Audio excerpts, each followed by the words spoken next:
بسم اللہ الرحمن الرحیم. اللہ کے پاک نام سے we start under session coffee with C E O. یہ ہمارا ایک چھوٹا سا ایک ایپیسوڈ ہے جو کہ ہم پاکستان کے ٹاپ سی اوز کو انوائٹ کرتے ہیں مینجمنٹ ہاؤس سی او کلب میں. اور جو آج ہم ایک بیٹھے ہیں یا کیفے ہوگی ہے جو کہ مینجمنٹ ہاؤس اور سی او کلب کا چھوٹا سا ایک پروجیکٹ ہے. تو آج کی جو بڑے مہمان ہمارے جو شخصیت ہیں وہ کسی تعارف کے محتاج نہیں. وہ کہ پاکستانی اوورسیز سی او بھی ہیں, پاکستان سے باہر بھی ان کا بڑا کام ہے. سید طارق محمود الحسن صاحب جو کہ ایل ایل ایم ہیں, ایم بی اے ہیں اور نارتھرن ہنٹن یونیورسٹی یو کے سے. اور یہ یو کے میں ان کا بہت زبردست اسٹیبلش بزنس ہے اور جس میں نمبر 1 ان کی اپنی محروم لا کمپنی ہے. اس کے علاوہ محروم فوڈس ہیں, کنسٹرکشن بھی ہیں اور اس کے علاوہ رائٹر بھی ہیں, کالم نگار بھی ہیں. اور ان کی اپنی زبردست ایک ٹرسٹ ہے, چیئرمین ہے وہ علی زمان ٹرسٹ کے.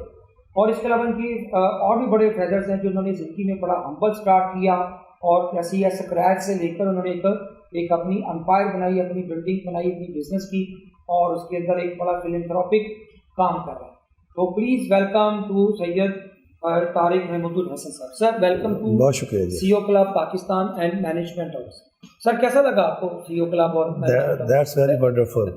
جب وہ ہمارا مار روڈ والا بند ہوا نا جی کیفے, تو پارٹی ہاؤس, تو اس کی جو ایک دل میں خلش تھی یا تکلیف تھی, آج یہ کیفے دیکھ کے وہ ختم ہو گئی ہے. کم از کم بڑا اچھا لگا ہے کہ کم از کم بالکل وہی بات ہے. یہاں پہ بہت سے دانشور, شاعر اور ادیب لوگ یہاں پر آتے ہیں, بیٹھتے ہیں, اپنی باتیں کرتے ہیں. تو یہ آپ نے جو پارٹی ہاؤس والا ماحول دیا ہے اور اس کو تھوڑا سا آپ نے یورپین ٹچ دیا ہے اور یہ ایک اچھا ایٹماسفیئر کریٹ کیا ہے, آپ کا بالکل مبارکباد کے مستحق ہے. مجھے سید طارق صاحب یہ بتائیں کہ آپ نے ماشاءاللہ اتنا جلدی گرو کیسے کیا. آپ نے یو کے میں لاسٹ ایئر آپ کے پاس تھا, ہماری 100 سیئر کی بک لانچ ہوئی تھی, ہمارے وہاں کی نوٹ اسپیکر بھی تھے, آپ نے بڑا سپورٹ بھی کیا تھا. مجھے یہ بتائیں کہ کیسے آپ پاکستان سے آپ نے لا کیا, آپ نے پہلے آپ پریکٹس بھی کرتے تھے, پھر آپ یو کے گئے. بڑے پاکستان میں لوگ وہاں تو 20 سال سے بجائے اوبر ہی چلا رہے ہوتے ہیں, کوئی گروسری کیپر ہے. تو آپ کی کیا جرنی ہے, تھوڑا سا just in nutshell share کیجیے اپنی سفر جو ہے. میں بینگ اے لائر اور دوسری کنسٹرکشن کمپنی کے حوالے سے اور لینڈ مینجمنٹ کے جو بزنس تھے ان میں اللہ تعالیٰ نے کچھ بہت مناسب رزق دیا. تو میں جب انگلینڈ گیا 2014 میں, تو میرا انگلینڈ جانے کا میں کوئی اکنامک مائیگرینٹ نہیں تھا بیسیکلی. میں تھا کہ ہم وہاں پر بزنس کے سلسلے میں گئے تھے, تو جاتے ہی ہم نے بزنس شروع کیے. مخدوم فوڈ شروع کیا. میری ایک کنسلٹنسی ہے مخدوم لا کمپنی جو کہ اوورسیز پاکستانیوں کے لیے ہے جن کے ایشو ریگارڈنگ پاکستان ہے. تو میں چونکہ پاکستان کی اوورسیز کنسلٹنسی کرتا تھا, تو بہت سے کلائنٹ جب مجھے آتے تھے تو ان کے پاکستان کے ایشو ہوتے تھے, تو ان کے ذریعے سے مجھے وہاں کے پاکستانی لوگوں کے مسائل جو ہیں وہ جاننے کا موقع ملا. اور بہت جلد میں اٹریکٹ کر گیا اپنی پاکستان کمیونٹیز میں کہ وہ کیسی ہے, کیسے رہتی ہے, ان کے مسائل کیسے ہیں. تو ایز ویل ایز میرا دوسرا مخدوم فوڈ کا وہاں بزنس تھا اور اسکائی اسٹار سروسز لمیٹڈ ہے. تو یہ تینوں کمپنیاں میں لے کے بڑا آگے. اس وقت بیسیکلی یہ تھا کہ میرے بچے جو ہیں وہ تھوڑا سا باہر پڑھ لیں. ہمیں ذرا کریز ہوتا ہے کہ بچوں کی انگلش بڑی اچھی ہو, تو ہم نے کہا چلے ایک ایٹماسفیئر ان کو دیا جائے تاکہ وہ اپنی زندگی میں تھوڑے سے پر اعتماد ہو جائے. تو یہ موٹیوز تھے انگلینڈ جانے کے. انگلینڈ جا کے پھر اپنے لوگوں سے ملنے کا اتفاق ہوا, معاملات کو دیکھنے کا اتفاق ہوا. تو کیسے کامیابی کیا ملا, کیا کامیابی کی جو کدھر سے کی ہے, کیا اس میں سے ڈسکور کیا, کامیابی کیسے ملی آپ کو, کون سی وہ بیسک بلڈنگ بلاکس ہیں جس کو آپ نے پاؤں رکھ کر ماشاءاللہ ایک امپائر بنائی بزنس کی. اچھا, ایک بات جو اجاز بھائی بڑی کلیئر ہے کہ دنیا میں ہر جگہ پہ چیزیں ایک جیسی ہی ہوتی ہیں, کوئی زیادہ فرق نہیں ہوتا. بڑی پیاری بات کہ ہم یہ کہیں کہ انگلینڈ میں کوئی اور ہے, پاکستان میں کوئی اور دنیا ہے. بیسیکلی جو آپ کی محنت ہوتی ہے نا, آپ کتنا اپنے کام پہ محنت کرتے ہیں اور کتنے فوکسڈ ہیں, یہ چیز ہوتی ہے جو آپ کو آگے لے کے آپ آگے جاتے ہیں. مستقل مزاجی ہے جو چیزیں لے کے آگے بڑھتی ہیں. چونکہ میں پہلے دن سے بڑا فوکس تھا اپنے معاملات میں, اور زندگی میں میری خواہش رہی ہے کہ فوکس طریقے سے خوب محنت کی جائے. جب میں اپنے حصے کی محنت کر لیتا ہوں نا, تو پھر میں رزلٹ کا انتظار نہیں کرتا, میں خدا پہ چھوڑتا ہوں کہ میرا خدا جو بہتر سمجھے گا وہ اس میں مجھے نواز دے گا. تو الحمدللہ زندگی میں جو بھی کیا اللہ تعالیٰ نے, اس میں میں یہ سمجھتا ہوں کہ 2 قسم کے لوگ ہوتے ہیں, کوئی بہت زیادہ محنت بھی کرتے ہیں, دوسرے عطائی لوگ ہوتے ہیں. تو اللہ تعالیٰ کا کرم مجھ پہ زیادہ رہا ہے جس وجہ سے یہ ممکن ہو پایا. یہ اللہ کے کرم یہ ہر بندے پہ ہوتا ہے یا خاص بندوں پہ ہوتا ہے؟ اچھا اس کے بارے میں بھی خواب بزرگوں کا کوئی ہاتھ ہے, کوئی فیضان نظر کی بات ہے سر؟ اچھا میں یہ سمجھتا ہوں کہ دنیا میں نا 2-3 پرچے بڑے امپورٹنٹ ہوتے ہیں. جیسے ہم چھوٹی عمر میں ریاضی اور میتھمیٹکس اور انگلش کا پیپر بڑا امپورٹنٹ سمجھتے تھے نا.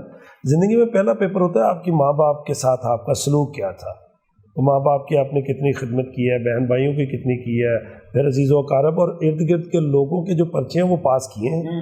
اگر وہ پرچے آپ نے پاس کیے ہوں تو مجھے لگتا ہے یہ پھر اللہ تبارک و تعالیٰ ایسے لوگوں پہ کرم کرتے ہیں, کرم ہو جاتا ہے, کرم کرتے ہیں. میں نے واصف علی واسف صاحب سے ایک دفعہ پوچھا تھا کہ سر یہ جو اپنا رحم میں اور کرم میں کیا فرق ہے, تو میرا خیال ہے وہ آپ بھی شاید آپ جیسے لوگوں کے لیے کہا تھا, کہتے تھے کہ جو طلب کرنے پہ مل جائے وہ رحم ہے اور جو بغیر طلب کے مل جائے وہ کرم ہے. بس یہ بالکل ٹھیک بات ہے. واصف علی واسف صاحب تو یقینی طور پہ بہت بڑے آدمی تھے. میں نے اپنی زندگی میں اپنے خوابوں کو صرف اور صرف کرم کے حوالے سے پورا ہوتے دیکھا ہے. آئے گا مطلب آپ کے اوپر خاص کرم ہے. یس سر یہ سب ایک بات بتائیے کہ ایک اگر میں سادہ سا سوال پوچھوں کہ کامیابی آپ کو حاصل ہو گئی, 3 چیزیں ایسی بتا دیں, ورڈز کامیابی کے کیا ہیں؟ اچھا بہت سی چیزیں ایسی ہوتی ہیں تو ہمارے لوگ بہت سی باتیں کرتے ہیں نا. باتوں میں آج کل وقت ایسا آ گیا کہ باتیں کی جائے, ڈیفینیٹلی باتوں کا اثر بھی ہوتا ہے, لیکن باتوں کے بعد اپنے جو خواب جو آپ ایک آؤٹ لائن بناتے ہیں اس آؤٹ لائن کو بعد میں ان میں رنگ بھرنا بھی ضروری ہے. اس کی ایگزیکیوشن جو ہے وہ بڑی ضروری ہوتی ہے, چونکہ ایگزیکیوشن جو نہیں کر سکتا نا تو وہ پھر صرف خواب خیال رہ جاتے ہیں آپ کے. تو ایگزیکیوشن پہ میں نے بڑی توجہ دی زندگی میں کہ کوئی بھی چیز جو ہے وہ ایگزیکیوٹ کی جائے گا. اس کا مطلب ہے کہ بیسیکلی آپ جو ہیں میں اگر انڈرسٹینڈ کر رہا ہوں تو آپ لائر سے زیادہ جو آپ نے جو business you are basically entrepreneur, آپ کا ڈی این اے میں تھا لگتا ہے کوئی انٹرپرینورشپ چھپی ہوئی تھی آپ کے. تو یہ انٹرپرینور ویزے پہ ہم انگلینڈ گئے تھے تو ہم نے جا کے پھر انٹرپرینور بزنسز کیے. تو لاء میں ادھر بڑا اچھا ٹائم گزرا ہمارا, اور لاء میں لاء کمیونٹی میں ہمارے بڑوں سے میں نے بہت کچھ سیکھا زندگی میں. پھر آپ نے اتنا ماشاء اللہ بزنس بھی کیا, تو پھر آپ نے ماشاء اللہ اتنی بڑی یو کے کی یونیورسٹی سے MBA بھی کر لیا, یہ کیسے آپ نے مینیج کیا ٹائم؟ اصل میں یہ بچپن سے خواب تھا کہ ایک فارن یونیورسٹی سے کچھ ہم نے کرنا ہے, تو نارتھ ہیمپٹن یونیورسٹی سے میں نے LLM جب کیا تو یہ خواب تھا جو پورا کیا. آپ نے بزنس میں بھی گریجویشن کر لیا. سر ایک دو چیزیں میں نے اور پوچھنی ہے کہ آپ ماشاء اللہ کی زندگی میں ایک بڑے آپ نے چیلنجز دیکھے. ایک چیلنج آپ کی لائف میں نے دیکھا کہ آپ نے بہت بڑے حوصلے کے ساتھ کام کیا. آپ کے 2 بچے ایک روڈ ایکسیڈنٹ میں کچھ عرصہ پہلے شہید ہوئے, اور اس کے لیے ان کے لیے پھر آپ نے ایک علی زمان ٹرسٹ بنایا. اس کے بارے میں تھوڑا بتائیں کہ اس چیلنج کو کیسے آپ نے کیا, کیسے اللہ نے آپ کو صبر دیا, کتنے بڑے حادثے کو آپ نے بڑی مطلب اس کو برداشت کیا, اور اللہ نے آپ کے اوپر خاص ایک آپ کو حوصلہ دیا, کیسے کیا آپ نے؟ سجائے رکھتے ہیں جو چہرے پہ ہنسی کی کرن, نہ جانے روح میں کتنے شگاف رکھتے ہیں. حضور وہ بس یہ کہہ لیں یہ اللہ پاک کی امانت تھی. جتنی دیر تک بچے میرے پاس رہے میں نے انہیں بہترین پرورش کی, ان کا بہترین خیال رکھا, تو اللہ تعالیٰ نے وہ واپس لے لیے. یقینی طور پر وہ ایک گیم چینجر تھا کہ ہم لاہور سے نکلے ہیں, تینوں بیٹے میرے ایک گاڑی میں بیٹھے ہوئے ہیں, اور اکھاڑا کے قریب جب وہ کار کو حادثہ ہوا تو 2 بیٹے میرے موقع پہ ہی اللہ تعالیٰ کو پیارے ہو گئے, تیسرا سیریس انجرڈ ہو گیا. اور وہ بھی اللہ تعالیٰ نے اور لوگوں کی دعاؤں نے اس کی زندگی کو محفوظ کیا. تو وہ اس وقت میں ایک مشکل مرحلہ یہ تھا کہ 2 بچے لے کے اللہ تبارک و تعالیٰ نے مجھ پر ایک صبر کا ایگزام جو تھا وہ چلایا نا, کہ دیکھتے ہیں کہ آپ کو صبر کیسے کرتا, اور ایک بچہ دے کے شکر کا پرچہ, وہ بیک وقت دونوں ایگزام میں نے دیے. تو میں یہ سمجھتا ہوں کہ قرآن پاک کی آیات کا جو ترجمہ ہے کہ میں صبر کرنے والوں کے ساتھ ہوں. تو پھر میں نے کوشش کی کہ میں ایسا صبر کروں کہ پھر میں اللہ پاک سے اس کا اجر مانگ سکوں. تو چونکہ بچوں سے بے حد پیار تھا, ہر والد اپنے بچوں سے بہت پیار کرتا ہے. میں یہ سمجھتا ہوں کہ میں دنیا کا واحد باپ تھا تو کوئی ضرورت سے زیادہ پیار کرتا تھا. شاید اس لیے بھی یہ پیار اللہ پاک نے میرے دل میں رکھ دیا تھا کہ وہ بچے بہت کم عرصے کے لیے میرے ساتھ تھے. ان کے جانے کے بعد پھر جو اگر اس دن میرا انتقال ہو جاتا تو جو جائیداد میرے ان 2 بچوں کے نام کی تھی وہ میں نے سیپریٹ کر کے انہی کی جائیداد سے وہ ایک ٹرسٹ بنایا. انہی سے وہ ٹرسٹ بنا. یس, میں اس ٹرسٹ سے کبھی کسی سے کوئی چندہ نہیں لوں گا. اور جو وہ ٹرسٹ بنا رہا ہوں اس ٹرسٹ کی جو انکم ہوگی وہ رفائی کاموں میں خرچ کروں گا. یہ میتھڈ ہے اصل میں, یہ ایک نئی چیز ہے, سسٹینیبل ماڈل بنایا. ابھی میں وہ کمالیہ جہاں بچوں کی میں نے خانقاہ معصومیہ بچوں کی تدفین کی ہے اس کے سامنے ایک پلازا شروع کیا ہے جس کا نام میں نے سید علی زمان پلازا رکھا ہے. سید علی زمان پلازا. کیونکہ میرے بیٹے کا ایک کا نام سید محمد علی تھا، دوسرے کا نام سید زمام امام تھا، تو ان دونوں کے ناموں سے میں نے وہ پلازا تعمیر کیا، اور وہ جو ٹوٹل ایکسپینس ہوں گے وہ جیب سے کیے جا رہے ہیں، اور اس سے آنے والی انکم 100% جو ہے وہ چیریٹی کے لیے مختص کر دی ہے۔ مطلب آپ نے کسی سے وہ ڈونیشن کی بجائے آپ نے ماڈل ایسا بنایا بزنس ماڈل کہ وہ آٹومیٹکلی جنریٹس ہوں اور وہ یہ جو آپ کا چیریٹی کے کام چلتے رہے، وہ چلتے رہے، وہ ہم کسی سے آپ کی زندگی کے ساتھ نہیں ہے کہ آپ اس کے بعد بھی چلتے، اس کے بعد بھی اس کی کنٹینیوٹی آپ نے رکھی، دیٹ از دا کی، کیونکہ یوزلی ہوتا ہی ہے کہ بندہ جو ہوتا ہے مین ڈونر چلا جاتا ہے تو وہ کام چیریٹی بند ہو جاتی ہے انفارچونیٹلی۔ سر مجھے یہ بتائیں کہ آپ نے اس کے علاوہ بھی آپ نے جو نا ایک بہت آپ کا ایک سفر نامے ہم دیکھتے ہیں ماشاء اللہ، کتابیں اور کچھ زیر اعتماد کتابیں، اور ایک کتاب تو آپ نے ماشاء اللہ جی ہمیں انہوں نے ماشاء اللہ یہ ہماری لائبریری کے لیے گفٹ کیا ہے، اے نیو ورلڈ کیا کہتے ہیں کہ ان کیاس، ان کی یہ پوسٹ یہ جو پرسپیکٹیو ہیں جو پوسٹ کرونا ورلڈ میں۔ سر مجھے یہ بتائیں کہ پہلے تو ایک سوال آپ کا کتاب سے پہلے میں پوچھوں گا کہ آپ نے کرونا سے کیا سیکھا، واٹ آر دا کی لرننگز فرام کووڈ؟ ایک تو جب یہ کرونا تھا تو یقینی طور پہ میں انگلینڈ میں تھا، انگلینڈ میں بڑا شدید قسم کا لاک ڈاؤن تھا پچھلے سمر میں، بھی چل رہا ہے اور ابھی بھی حالات کافی خراب ہیں، تو وہاں پر میں جب بیٹھ کے دیکھتا تھا تو میں حیران ہوتا تھا، تو مجھے ایک فیلنگ آتی تھی جیسے اللہ تعالیٰ نے زمین کو سانس لینے کے لیے ایک وقت مہیا کیا، زمین سانس لے رہی تھی اور انسان سارے قید تھے، اور اس میں ذرا تھوڑا سا میں اگر مزاح میں جاؤں تو وہ اس طرح سے تھا کہ انسان قید تھے اور جانور جو تھے وہ سڑکوں پر تھے، وہ انسانوں کو دیکھنے آ رہے تھے، پنجروں میں انسان بند تھے دیٹ ٹائم۔ تو بہت سی جگہ بہت سی ایسی تصاویر انگلینڈ کے اخبارات میں چھپی جہاں قریبی جنگلات کے جو جانور تھے وہ باہر سڑکوں پہ آ چکے تھے۔ دوسری بات یہ تھی کہ اس کرونا کے بہت سے نقصان ہوئے ہیں دنیا میں، جس کا میں نے کتاب میں بڑا ذکر بھی کیا ہے، لیکن جو کرونا کا فائدہ ہوا وہ یہ ہوا کہ ہر شخص کو اپنے آپ کو دیکھنے کا موقع ملا، نیچر کو انہوں نے جو جانتا انسانوں نے ان کے پاس ٹائم ملا، وہ چیزیں جو بڑی نگلیکٹ ہو رہی تھی انسانوں سے، جیسے اس کی فیملی، اس کے بچے اور اپنا آپ، وہ سارا کچھ دیکھنے کا موقع ملا۔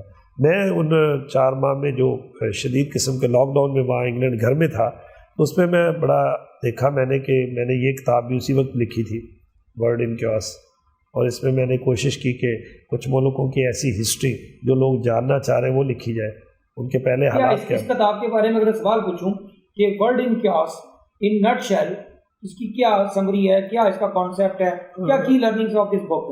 2-3 چیزیں۔ ایک تو امریکہ، آپ کو یاد ہوگا کہ پچھلے ٹرمپ کے دور میں جس طرح امریکہ کے معاملات چلتے رہے اور ٹرمپ کی تھوڑی سی اس کی جو کہہ لیں باتیں تھیں اور اس کی جو پالیسیز تھی، اس نے دنیا کو ذرا ایک عجیب رنگ میں رکھا۔ اس کے بارے میں بڑا ضروری تھا کہ جو نیا جو بائیڈن آئے ہیں تو پالیسیز میں کیا تبدیلی آئے گی، اور اس کا الیکشن جیتنا جو تھا وہ کس بارے میں تھا، اس کی بنیاد کیا تھی، ٹرمپ کو لوگوں نے کیوں ریجیکٹ کیا نا، کون لوگ ہیں جو آئے۔ اس طرح ہم جب ٹرکی کی بات کرتے ہیں تو آج کل ٹرکی کے ڈرامے بھی آ رہے ہیں، اور 2023 کو جو ٹرکی کا ایک خاص طور پہ معاہدہ تھا دنیا کے ساتھ، وہ 100 سال پورے ہونے جا رہا ہے۔ آخر وہ معاہدہ کیا تھا، اس کے کیا خد و خال تھے، اور اس معاہدے کے ختم ہونے کے بعد ٹرکی کو کیا کیا فوائد حاصل ہوں گے، اور ٹرکی ایمرجنگ کنٹری کے طور پہ کس طرح سے آئے گا۔ اسی طرح چونکہ ہمارا نیبر بھی ہے چائنا، اور دنیا میں اس وقت بہت گرو کر رہا ہے چائنا کے بارے میں، لوگ ایک جاننا چاہتے ہیں کہ چائنا میں کیا ہو رہا ہے نا، چائنا نے کس طرح ترقی کی، چائنا میں کون سی تحریک کی ہے، چائنا اس وقت کس پوزیشن پہ، اور اس کے بیک گراؤنڈ میں کیا چیزیں موجود تھیں۔ اور اسی طرح میں نے جو اس وقت مودی کے بعد ایک انڈیا کا ایک خد و خال بنا ہے ملک کا، اس کو بھی میں نے بڑا ڈسکس کیا ہے کہ انڈیا کہاں جا رہا ہے، انڈیا میں کیا ہو رہا ہے اور کیا ہونے جا رہا ہے۔ اور پھر ایمرجنگ پاکستان کے حوالے سے میں نے لکھا ہے کہ عمران خان کی گورنمنٹ آنے کے بعد لوگوں کی توقعات کیا ہیں پاکستان سے، اور پاکستان کی ابھی تک کیا چیزیں تبدیل ہوئی ہیں یا ہونے جا رہی ہیں یا نہیں ہو پا رہی، وہ یہ سارے جو ملک تھے۔ اور پھر یہ سارے کچھ کے بعد میں نے جو کرونا کے حوالے سے جو تبدیلی آئی ہے، کس ملک میں کیا تبدیلی آئی ہے اور کیا ہونے جا رہا ہے کرونا کے بعد، اور جتنی بھی آپ نے وہ ٹرانسپیرنسی ابھی سنی ہوگی، جو سازشی معاملات آپ نے دیکھے ہوں گے، وہ کیا ہے کرونا کے حوالے سے، کیا کیا تھیوریز آئی ہیں، ان کو ذرا ڈسکس کیا۔ سر اگلے 2 چھوٹے کوشچنس کے حوالے سے، ایک تو آپ کا ایک محدود لاک کمپنی آپ نے بتا دیا کہ آپ overseas پاکستانیوں کے لیے آسانیاں پیدا کرنے کے لیے آپ نے کنسٹرکشن کے بارے میں آپ کی کیا رائے ہے؟ کیونکہ پرائم منسٹر نے ہمارا یہ جو 50 لاکھ گھر اور اس کے لیے کافی زیادہ انسینٹیو دیے، خاص کر اوورسیز پاکستانی انویسٹمنٹس کر رہے ہیں کنسٹرکشن، تو ریئل اسٹیٹ کو آپ کیسے دیکھتے ہیں اور آگے فیوچر کیا دیکھتے ہیں اس کا، کنسٹرکشن اور ریئل اسٹیٹ کا؟ اس میں ہمارے یہ 95 میں ہم نے بنائی تھی. ہمارے ایک دوست ہیں جو سول انجینئر ہیں، ہم دو دوست ان کو سپورٹ کرتے تھے، سائٹ پہ کام وہ کر رہے تھے. تو وہ ہمارا یہی خیال تھا کہ اس وقت بھی کنسٹرکشن کا کام پوری دنیا میں اپنی جگہ پہ ہے، لیکن یہاں پر جو پہلے 2 سال تھے اس وقت تک گورنمنٹ کو یہ خیال نہیں ہے کہ اگر کنسٹرکشن رک جاتی ہے تو کافی چیزیں رک جاتی ہیں. تو اس کے چلنے سے 27 جو ہے نا وہ انڈسٹریز وہ چلی اور خاص طور پہ مزدور تو بہت زیادہ انوالو ہو جاتے ہیں. تو ابھی چونکہ گورنمنٹ کی جو پالیسی آئی ہے اس کی وجہ سے جو ایک کہہ لیں ایکٹیویٹی جو اس وقت آپ پاکستان میں دیکھ رہے ہیں اس سے پاکستان کے معاملات کافی بہتر ہو رہے ہیں. سر مجھے یہ بتائیں کہ روحانیت ایک آپ کا ایک خاص سبجیکٹ ہے، اسپرچولیٹی، اسپرچولیزم. آپ ماشاءاللہ سید بھی ہیں اور اوپر ماشاءاللہ آپ کا اپنا یہ اللہ نے آپ کو نوازا بھی ہے. تو مجھے یہ بتائیں کہ آج کل بہت زیادہ نا ڈپریشن ہے سوسائٹی میں، کرونا کی وجہ سے، اکنامک حالات کی وجہ سے، جاب لیسنس، لوگوں کی بے روزگاری کی وجہ سے. تو یہ اسپرچولیزم کیا ہے اور یہ کیسے انسان کو، ایک عام آدمی کو اس کو اٹھا سکتا ہے، فائدہ دے سکتا ہے کہ وہ اپنی اس ڈپریشن سے، اسٹریس سے باہر آئے؟ سر کیا ریسیپی دیتے ہیں؟ اصل میں یہ بہت بڑا واسٹ فیلڈ ہے، اس پہ ایک اسپیشل پروگرام کریں گے ہم آپ کے ساتھ. لیکن اگر میں مختصر یہ بات کہوں، جب میرے بچوں کا انتقال ہوا تو ڈیفینیٹلی یہاں کی اور وہاں کے لوگوں نے مجھے سائیکیٹرسٹ بہت زیادہ ایڈوائز کیے. تو ان کی اپنی ایک فیلڈ ہے جو وہ بہتر طریقے سے کرتے ہیں اور ڈیفینیٹلی بہت سے ان کے فوائد بھی ہوتے ہیں. لیکن چونکہ میرا اپنے خدا پر ایک بڑا ایک مضبوط قسم کا ایک رشتہ موجود ہے، تو مجھے وہ یہ کہہ لیں کسی سائیکیٹرسٹ کی ضرورت نہیں پڑی. اور ایون میں نے اپنی بیگم کو بھی اس چیز سے نکالا، ان سے بھی میں نے ہی باتیں کی. بڑی بات. اگر خدا پہ انسان کا یقین محکم ہے، فیتھ ہے، تو اس کے بعد ڈپریشن کی فیز سے انسان بہت دور چلا جاتا ہے. اس کی وجہ یہ ہے کہ ہماری ایمان کا حصہ ہے کہ ہمیں خدا نے ہی بنایا ہے اور دنیا میں جو کچھ ہو رہا ہے یہ خدا کی مرضی سے ہو رہا ہے، اور ہمیں اس بات میں جب جانا ہے تو ہمیں اپنا جواب دینا ہے اپنے تمام معاملات کا اور اپنے خدا کے پاس ہی جانا ہے. میں اس کو ذرا ایک سادہ سی بات کروں، جیسے آپ پانی نکالتے ہیں نا کسی جگہ سے، سمندر سے، تو آپ فریج میں رکھتے تو برف بن جاتی ہے. تو برف کے بعد تھوڑی دیر بعد وہ پھر اپنی اصلیت میں میلٹ ہو جاتا ہے. انسان کچھ دیر کے لیے برف بنا ہے، کچھ دیر کے لیے اس دنیا میں آیا ہے، اور اس کو واپس پھر اپنی اصلیت میں چلے جانا ہے، اس سمندر کا حصہ بن جانا ہے. تو جو اسپرچولیزم ہے یہ چونکہ گداز کا نام ہے، محبت کا نام ہے، یہ ایک آپ کو امن کا پیغام دیتی ہے. فیتھ کو اسٹرینتھن کیسے کیا جائے؟ کچھ ہمیں کوئی نسخہ دے کے جائے. بڑی لوگوں کو بے یقینی اور بے یقینی کا دور ہے سر. یہ ابھی تھوڑی دیر پہلے ایک دوست سے پوچھ رہا تھا، ابھی بات ہو رہی تھی تو بڑی خوبصورت بات ہو رہی تھی کہ ایک دوست یہ کورونا کی وجہ سے ہاسپٹل چلا گیا، تو آکسیجن 2 دن کی لگی تو 2.5 لاکھ بل تھا. اور ہم ذرا غور کریں کہ ہمیں وہ آکسیجن دے رہا ہے اتنے دیر سے اور اس کا کوئی بل نہیں آ رہا. یہ آکسیجن ہی ایک ایسی چیز نکال لینا. بہت سی وجوہات ہیں کہ ہم اپنے فیتھ کو اسٹرینتھن کر سکیں، لیکن زمین ایک ایسا انسانی میزبان ہے جس نے انسان کی میزبانی میں کوئی کسر نہیں اٹھا رکھی. جیسے ہم جب گھر بناتے ہیں تو ہم ہر چیز کا خیال رکھتے ہیں، جب یہ زمین بنائی اللہ تعالیٰ نے اور انسان نے آنا تو انسان کے لیے وہ سارا ایٹماسفیئر کریٹ کیا گیا جس کی اس کو ضرورت تھی. ہوا، پانی، اس کے خورد و نوش کی چیزیں، اب دیکھیں نا ساری چیزیں. تو یہ زمین جو ہے یہ ایک بہترین قسم کا مہمان نواز ہے انسان کا، جہاں ہم کچھ دیر کے لیے اس کی مہمان نوازی سے لطف اندوز ہونے کے لیے آئے ہیں اور پھر ہمیں واپس جانا ہے اپنے گھر، واپس جانا ہے اپنی اصلیت کی طرف. جہاں پر آپ اپنا فیتھ کو مضبوط کریں گے، جتنا اللہ پاک کے قریب چلے جاتے جائیں گے، اتنی حقیقت جو ہے وہ آپ پہ آشکار ہوتی جائے گی. سر آخری 2-3 چھوٹی چھوٹی چیزیں.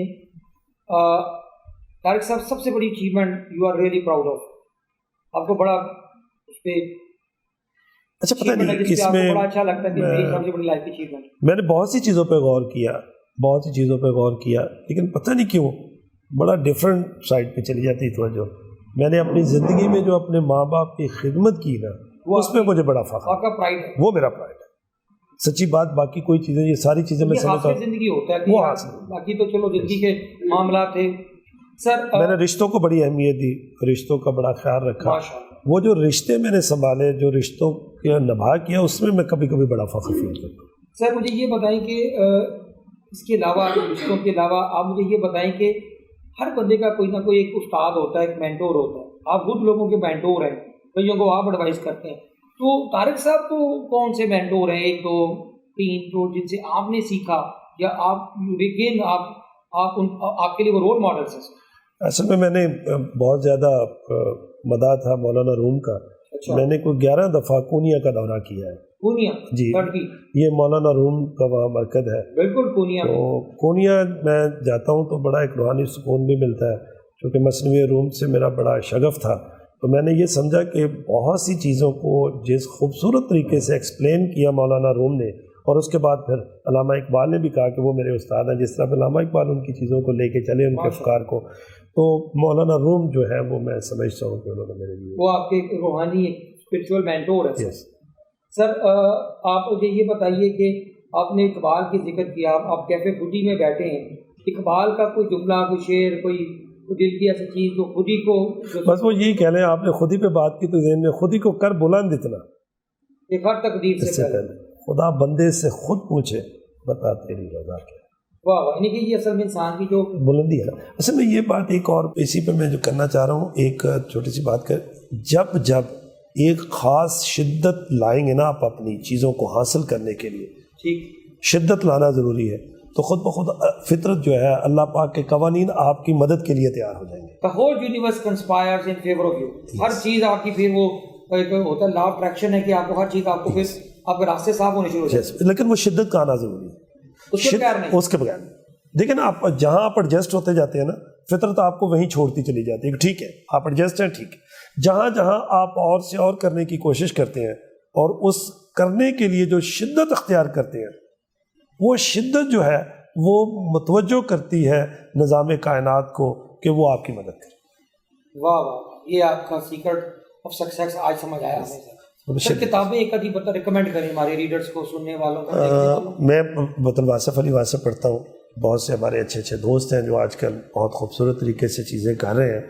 تو ابھی جو ذاتی طور پہ میں تو سیرت النبی سے بہت زیادہ انسپائر ہوں. نبی پاک کی زندگی کو جب آپ دیکھیں تو آپ کو وہ فاتح مکے کا ایک سالار نظر آتا ہے، وہ کس شان سے پھر فتح کرتا ہے. پھر آپ کو در یتیم بھی نظر آتا ہے، پھر آپ کو ایک بزنس مین بھی نظر آتا ہے، پھر آپ کو باپ بھی نظر آتا ہے، پھر آپ کو ہر وہ شخص نظر آتا ہے. مطلب سرکار دو عالم صلی اللہ علیہ وسلم کی زندگی ہمارے لیے واقعی مثل راہ ہے. آپ غور کریں تو کوئی ایسا پہلو نہیں ہے آپ کی زندگی کا جس سے ہمیں باقاعدہ طور پر ہدایت نہ ملتی ہے. ہدایت نہیں ملتی، ہدایت ہر جگہ، ہر پہلو سے، ہر لمحے سے. بات کیسے کرنی ہے، رشتے ناطے کیسے نبھانے ہیں، بیٹھنا کیسے ہے، اپنے خدا کو یاد کیسے کرنا. پھر ایسے نہیں تھا، وہ چاہتے تو خدا ان کو جس طرح کا وہ چاہتے انوائرمنٹ دے دیتے. انہوں نے یہ انسانی بدن میں آ کر یہ انسانی رول جو ادا کیے ہیں، یہ ہمارے لیے ہدایت کا سچ ہے. غصہ آتا ہے طارق صاحب؟ بہت کم. کیسے کنٹرول کرتے ہیں؟ غصہ بہت کم آتا ہے. تویز رکھا ہوا کوئی ایسا؟ تویز تو نہیں ہے. میں یہ سمجھتا ہوں، میں بہت پہلے پتہ چل گیا تھا کہ دوسرے کی غلطی پر اپنے آپ کو سزا دینے کا نام غصہ ہے. تو اس لیے میں نے کہا بھی یہ سزا کسی کی غلطی پہ اپنے آپ کو نہ دی جائے تو بہتر ہے. اپنے آپ کو چلائیں، اپنے آپ کو چلائیں، تو بس آگے موو آن کرنا چاہیے. سر آخری سوال ہے کہ بہت زیادہ سٹریس ہے پاکستان میں، بے روزگاری ہے. آپ باہر بھی ماشاءاللہ لندن میں بھی آپ پر اسٹیبلشڈ ہیں، پاکستان میں بھی اسٹیبلشڈ ہیں.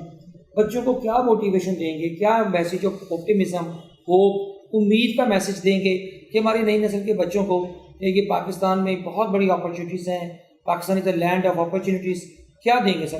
میں یہ سمجھتا ہوں کہ آج کے دور میں سب کچھ موجود ہے. آپ نیٹ پہ چلے جائیں، آپ کو تمام معلومات مل جاتی ہیں، ہر چیز مل رہی ہے. آج ہم باتیں کر رہے ہیں، یہ بھی نیٹ پہ پڑھی مل جائیں گی لوگوں کو. اسی طرح ہمارے بہت سے دوست ہیں جو موٹیویشن اسپیکرز ہیں، وہ بھی اپنی کوشش کاوش کر رہے ہیں. آپ بھی ماشاءاللہ یہ بہت اچھی کوشش کر رہے ہیں. پیغام یہ آپ نے جو بھی کرنا ہے اس میں فوکس پیدا کر لیں. فوکس کی تھوڑی سی کمی ہے.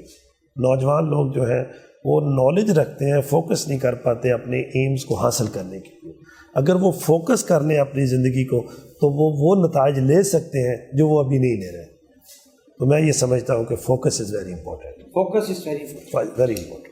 سر آپ کے ساتھ ایک نشست اور ہوگی جس میں خاص کر آپ نے خود ہی کہا کہ اسپرچویلٹی پہ ہم گفتگو کریں گے انشاءاللہ. اس کا ہم ایپیسوڈ 2 کریں گے. Thank you very much Tariq صاحب, آپ نے وقت کیا, اور یہ آج ایک چھوٹا سا ایک گپ شپ وتھ سی او, یہ کیفی وتھ سی او کا پروگرام تھا. آپ سی ای او ٹوڈے ٹی وی پہ جا کے, یوٹیوب پہ, سی او کلب پہ پیج پہ جا کے یہ اس کا دیکھ سکتے ہیں اور اپنی فیڈ بیک دیکھ سکتے ہیں. آج اگر آپ مجھے کہیں کہ کی لرننگس کیا تھی آج کے سیشن کی, تو 2-3 کی ورڈس ہیں جو میں نے آج ان سے لرن کیے کہ محنت کا کوئی سبسٹیچیوٹ نہیں. لوگوں کے پاس آئیڈیاز ہوتے ہیں, بڑے کم لوگ ہوتے ہیں جو عمل اختیار کرتے ہیں اور عمل میں آ کر ڈھل کر آپ اپنی ایگزیکیوشن کر کے ان خوابوں کو پورا کرتے ہیں. تو اگر آپ کے پاس خواب تو ہیں, لیکن اگر آپ کے پاس عمل کی کمی ہے تو اس کا کوئی سبسٹیچیوٹ نہیں ہے جب تک آپ عمل نہیں کریں گے.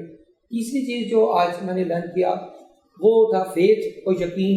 اتنی بندے کے اوپر اتنی بڑی قیامت گزر جائے اور اگر اس کا کوئی سائیکالوجسٹ, کوئی سائیکیٹرسٹ کے بغیر اگر آپ نے علاج کیا ہے یا کرنا ہے, تو وہ خدا کی ذات پہ انفلنچنگ, یعنی کہ بغیر متزلزل اور غیر متزلزل جو یقین ہے وہ ہونا چاہیے. اللہ تعالیٰ آپ کو اس میں سے نکال دیتے ہیں. اور لاسٹ ناٹ لیسٹ وہ تھا پاور آف فوکس, کہ جب تک آپ کے پاس فوکس نہیں ہوگا اور آپ کے اندر ایک برننگ ڈیزائر نہیں ہوگی, جب تک آپ قدرت کی وہ جو فورسز ہیں وہ آپ کو ایکٹیویٹ نہیں ہوں گی, تو برننگ ڈیزائر اور فوکس کے بغیر آپ کبھی بھی چھوٹے سے چھوٹا اور بڑے سے بڑا مقصد حاصل نہیں کر سکتے. ایک جملہ میں واصف علی واصف کا ان کے کروں گا, ایک تو چھوٹا, پہلے ایک بات اب کرتا چلا جاؤں کہ چھوٹے ذہنوں میں سر خواہشیں ہوتی ہیں, بڑے ذہنوں میں مقاصد ہوتے ہیں. اور واصف صاحب کا ایک لائن ان کو میں ڈیڈیکیٹ کرتا ہوں کہ میرے میں یہ خاص کر اس ٹرسٹ کے نام جو ان کے بیٹے علی زمان کے نام انہوں نے اپنے بیٹوں کے نام بنایا, اور اس ٹرسٹ کے نام یہ جملہ میں واصف صاحب کا ڈیڈیکیٹ کروں گا کہ میرے میں کچھ نہیں ہے میرا, سب ہے تیرا, اور تیرے کو تیرا دیتے کیا جاتا ہے میرا. Thank you very much. Thank you.